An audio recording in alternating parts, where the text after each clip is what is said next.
As it turned out, the minigun was armed and chock full of ammo, but only the pilot could access it. Harry looked around the Quinjet and was favorably impressed. Whoa, he breathed. This thing is kind of awesome. Glad you like it, the pilot said, standing up. You're Thor's kid, right? Harry? Harry nodded. The pilot stuck out a hand. I'm Clint Barton. People call me Hawkeye. Harry's eyes widened and his jaw dropped. Hawkeye? Clint smirked. Finally, I understand why Stark likes fame. That's me, kid. Harry dazedly shook his head. It's nice to meet you, sir. Please, call me Clint. Everyone does, except Tony. What does he call you? Depends on his mood, Clint said. Barton, Agent Barton, Robin Hood, Legolas, Feathers, Featherbrains, Bird Boy. He shrugged. Stark does nicknames like everyone else does breathing. He chuckled. He calls your dad Point Break and your uncle Reindeer Games. Harry looked puzzled. He was referring to a couple of films, Clint said, and caught Thor's grateful and approving look. The big guy had asked him to be nice to the kid. Clint liked Thor, and honestly, it wasn't a hardship. The kid seemed friendly enough. A little starstruck, which is both gratifying and hardly unexpected. Since he'd become an Avenger, every kid knew his code name. Do you fly this jet? Yup, Clint said. Another thing Thor asked him to do was use his experience of a less than stellar childhood to get the kid to open up about his past rather than repress, like Loki and Tony. And the best way to do that was in conversation, by making friends with him. I do, and I will be your pilot today. Cool, Harry said. How fast does it go? Honestly, I'm not sure. Tony keeps fiddling with it, and it's powered by one of his arc reactors. Top speed so far is 3 times the speed of sound, Clint said. Harry's jaw dropped. Wow, he breathed. Even the firebolt only does 300.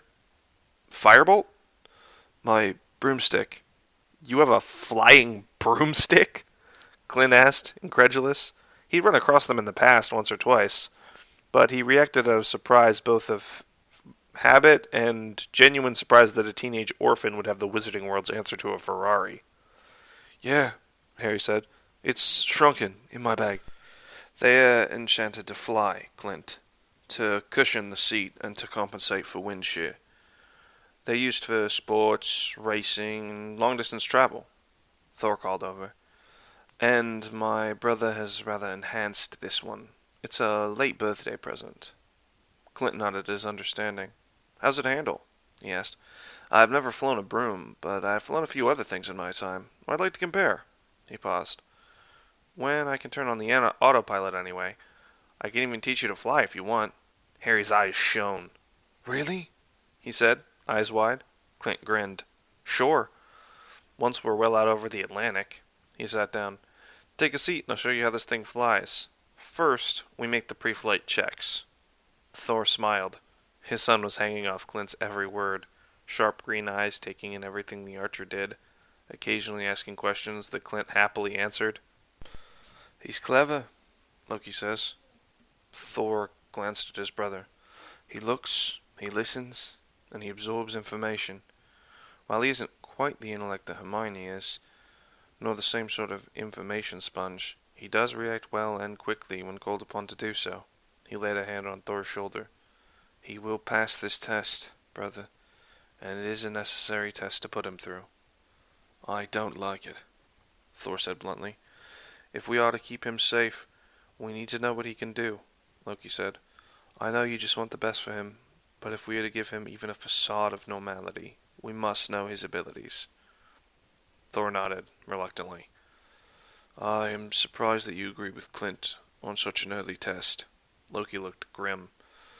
While seeing the future is not in my gift, I have a feeling, he said. This is not the road to Ragnarok. I know that, but I have the most unsettling feeling that things are stirring. Old, powerful things. Harry needs to be ready. Brother? Harry's very existence shakes up the cosmic order. Asgard has a strong line of succession now, just as it starts intervening in the Middle Realm once more. The game is changing with the world, and Midgard is at the heart of those changes. Harry, like it or not, is a boy who will define the course of all future for the nine realms, and the power players in the shadows, good and evil alike, will be paying attention. He shook his head. I hope I am wrong, but I feel that soon darkness will threaten us all. Thor looked at him carefully. Once he would have laughed off Loki's warning, but now he felt a strange sense of foreboding. I will protect him, Thor vowed, come what may. And so will I, Loki said firmly as the jet took off, and Harry fixed his eyes on the window. I just hope that we're able to. As Clint stepped away to let Harry fly the jet solo, he was impressed. The kid had a natural grasp, so it seemed, of anything flying. He'd given him the basics of flying the plane, and was now watching as the kid flew all by himself. Loki looked a little nervous, which wasn't surprising, considering what Clint had cooked up next, with Thor's dubious, hard-gained, and given with many, many caveats, blessing. He switched on a simulator, which caused the jet to rock, and Clint to fall and play the helpless bystander. The best way to stay in his role is to actually feel like your character would, in this case, in pain. This pain was provided by his shoulder hitting a bulkhead, and the bulkhead winning. Kid, we're under fire, Clint cried, as the jet simulated the feelings of taking fire. Loki and Thor had plausibly worried, unnerved expressions on their faces. Loki's mostly simulated. Thor's not remotely. Clint reckoned that the kid would freeze. There was no crime in that. Very few people were really cut out for combat, and one of the main reasons Thor had agreed was a shared knowledge that only a very small number of people would react well under fire without training, and this was vital knowledge where Harry was concerned. His jaw almost dropped as he watched Harry's expression turn into one of fierce concentration as he sent the Quinjet into a fearsomely fast descending barrel roll, sending them spinning towards the sea before regaining control and slamming the throttle forward to 3/4 of top speed as they scuttled over the sea. Harry had just done several things that serious pilots would blanch at doing, and had done them without even breaking a sweat. What he'd heard from his contacts was right. The kid definitely got a lot better and a lot more dangerous under pressure. And he could fly. Oh, how he could fly. If he hadn't been who he was, Clint would have recommended him to S.H.I.E.L.D. as a potential future agent. Then the jet began to jink across the sea in a classical evasion pattern. Purposefully hard to predict, but controlled enough that the jet actually stayed in control. Harry was managing to deal with the phantom pursuer well enough, which triggered the next part of the simulation. 2 blinking dots appeared on the radar. What's that? Harry asked. Missiles, Clint said, staggering to his feet. What? Heat seekers. They're locked on. Harry stopped for a moment, and he looked at Clint with fear on his face. Had he frozen? Better trained, older, far more skilled men and women had done the same under less circumstances, and Harry had done fantastically so far, far exceeding Clint's fairly jaundiced expectations. All right, Harry said, tone determined. Let's go. He pulled up sharply, directing all power to the VTOL propellers to launch them practically straight upwards. Then he punched the power all the way to the primary thrusters to send them rocketing upwards at Mach 2.5 and climbing. Clint! He called over the noise as the missiles dropped back and then closed. I'm gonna try something. Can we, distract them with anything? Flares! Clint called, pointing them out. Harry nodded. Can you take over? Not in time, Clint said, and it was true. In real life, a pilot changeover would take too long. It's your show, kid. Harry looked grim and nodded. The altimeter continued to spiral upwards, and the missiles closed. Harry's eyes were fixed on the missiles' progress, finger hovering over the flares. Suddenly, he cut all power and fired off the flares. As a plane dropped away, Harry carefully directed it into a dive, wrestling with the controls as the jet threatened to spiral out of control. If Clint hadn't known that Loki could arrest their descent with a word, he'd have been genuinely frightened. As it was, his potential fears went unrealized as, with a cry of effort, Harry pulled out of the dive, thumping the power up to full, pulling out 100 feet above sea level before lowering the speed. Are they gone? He asked. They were never there, kid, Clint said, grinning, flicking on the autopilot, letting it take them up to cruising height and speed. What? That was a simulation. One we pull randomly on S.H.I.E.L.D. agents at least 15 to 20 years older than you. Well, they have to run to the pilot's chair as well and disengage the auto, but that's another matter, Clint said. I wanted to know if you could fly as well as they say. He reached over and ruffled Harry's hair and chuckled. And kid, you more than live up to the hype. You're a natural, and it shows. Thor, your kid's a natural. It was all a game? No, I genuinely wanted to know how good you are. Thing is, Thor, Loki, and Bruce can't fly one of these things for neither love nor money. Steve tends to have an unsurprising aversion to flying planes considering what happened last time he flew one. The day I trust Tony with flying one of these things is the day I sign up for multiple heart attacks because Tony is a demon when he's behind the wheel of anything. If me and Tasha aren't able to fly one, it may come down to you one day. That, and I want to know how you perform under pressure. Way your dad tells it, you got bad people after you, and the remains of a dangerous organization that's still active. Not only that, but your dad has enemies, your uncle has enemies, and the Avengers all have enemies who would be more than happy to hurt and use you. Clint explained. We, the Avengers, will help protect you and teach you, but to do that, we need to know what you can do. He winked. Besides, you gotta admit, it was fun. Harry paused, then nodded. Yeah, it was. He looked thoughtful. It was a lot like Quidditch, really. That's the game with 7-a-side, 4 balls and broomsticks, right? Clint said. He was more familiar with quad pot, which had convinced him that all wizards were insane adrenaline junkies, having had to infiltrate a couple of wizarding communities in the States on an assassination, but he had gained a passing familiarity with the more European sport.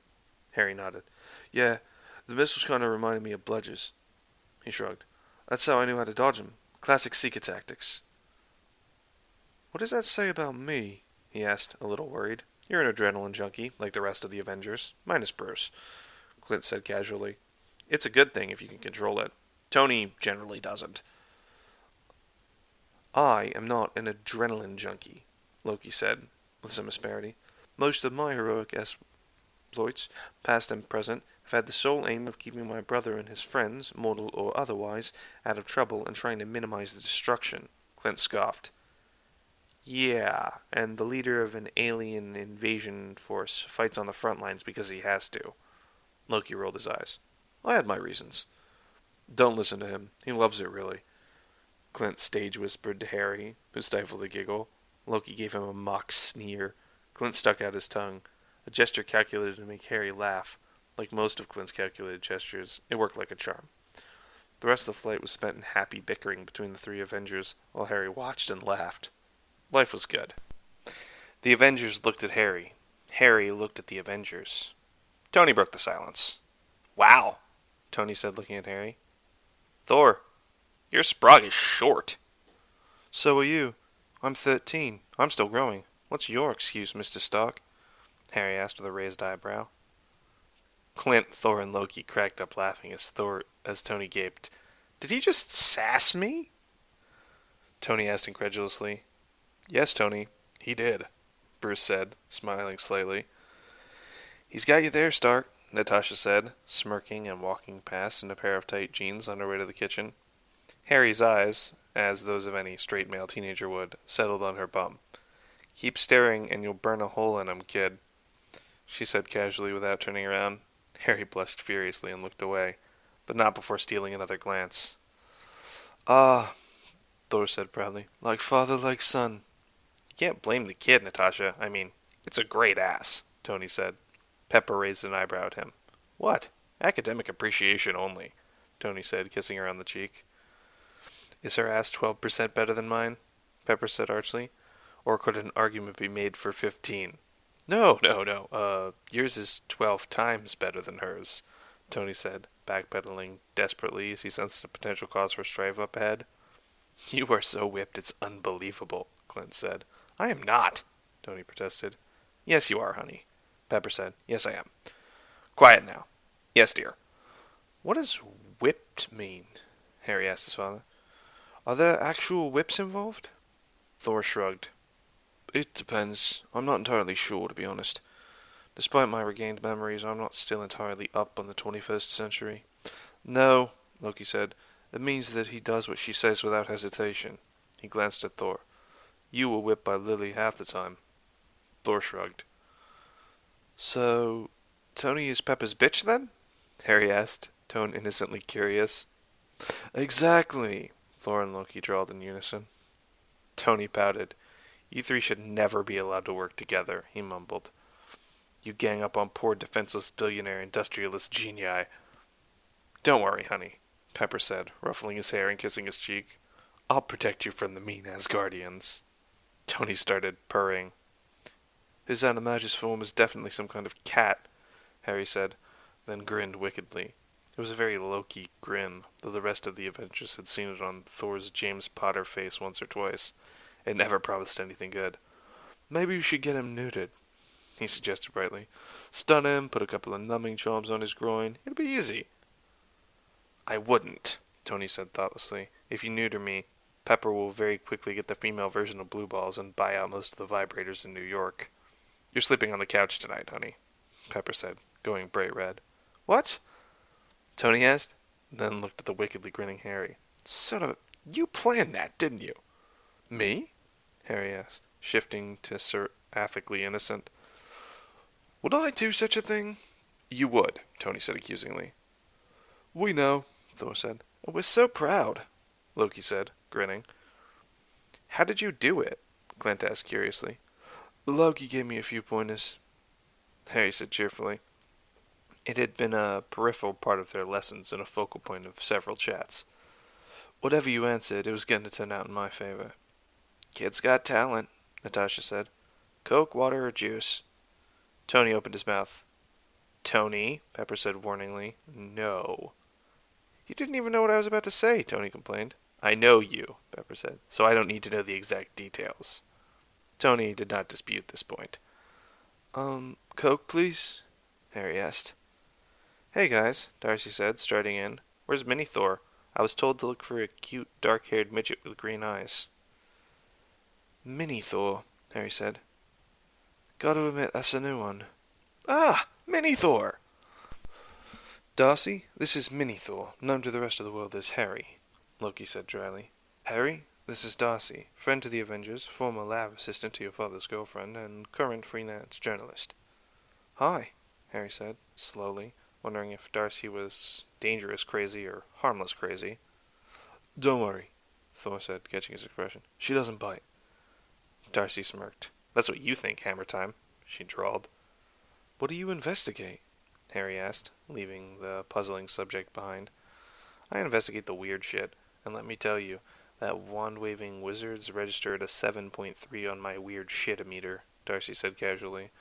Though Thor being your dad jacks it up to 25 at least.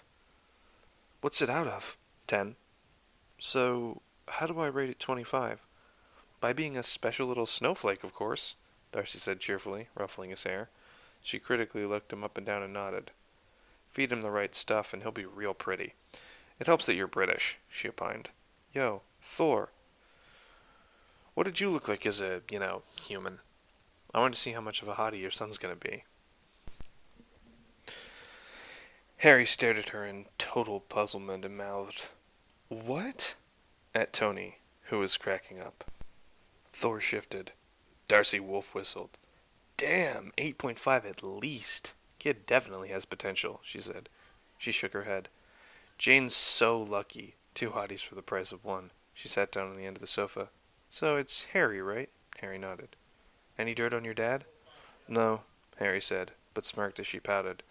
However, I do know all his old teachers, and one of my teachers is one of his oldest friends from his mortal life, so I could probably hook you up, for a price, of course. Darcy grinned. Kid, I think this is the start of a beautiful friendship. We're all doomed, Thor groaned. No, Thor. You are doomed, Loki said, smirking. We get to watch. Thor sulked. Loki's right, Point Break, Tony said. Your pain is our amusement. Oh, Thor, Darcy said. Before Harry and I, plot your downfall. Jane's coming back from that science conference thing she was at with Eric. Thor paled slightly. Thank you, Darcy, he said. I'll start planning my funeral, shall I? Can't be that bad, Steve said. Ah, Cap, Ever the optimist, Tony said, tone condescending. It could very easily be that bad. All we can do is wait, Bruce said. And don't scare Thor. You make me sound like an overgrown child, Thor grumbled. Loki and Tony glanced at each other. Too easy? Tony asked. Too easy. Thor moved to flip them both off, remembering his son's presence, paused, then settled for sticking his tongue out at them. Tony was stifling laughter. Jane and Harry had been talking for the last 20 minutes, both quiet and civil, with some grinning by both sides. Nothing seemed amiss, but he had never seen Thor look so worried. The big guy was running a hand through his... Currently, he was unconsciously shifting every 2 minutes or so, dark, messy hair, and casting glances over at Jane and Harry. The two were talking quietly. Then they glanced at Thor and started giggling. I don't think you have to worry about them not getting on, big guy, Tony observed. Thor sagged in relief. Them ganging up on you might be another problem, though, he continued. Thor looked worried again. After another few minutes, the two nodded, shook hands, and parted. Harry going to talk to Darcy, while Jane was walking over to talk to Thor. Your son is a total sweetie, Jane said, sitting down beside him and smiling. Thor closed his eyes and breathed out a sigh of relief. Thank Odin. You two got on well? I'm still getting used to the idea of you having a kid, and he's clearly still getting used to the idea of him having a dad, and of that dad being with a woman who isn't his mother, so there's a little reservation there. But I like him, and I think he likes me.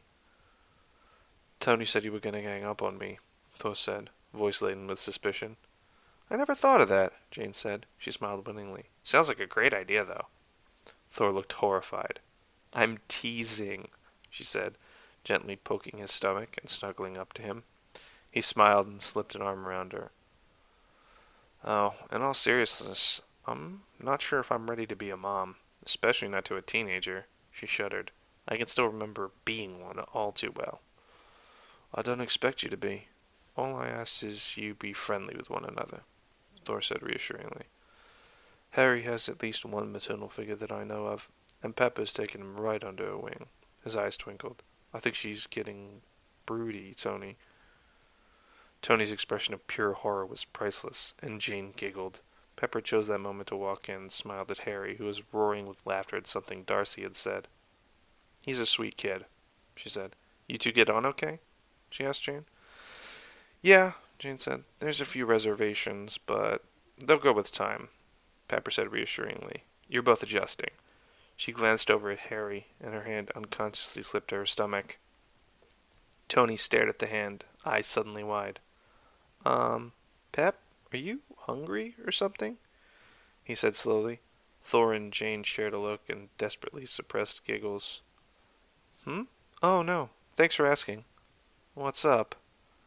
Just thinking, Pepper said, kissing his cheek. About, stuff. The vague reply did not stop Tony's worries.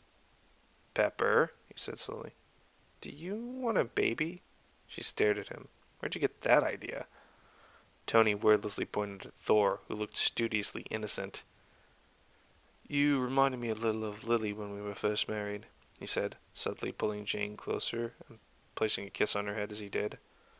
Pepper gave him an approving look. He'd handled that nicely. Huh, she said. Oh, and the return to custody papers were just formalized. She frowned slightly at Thor. It wasn't an angry frown.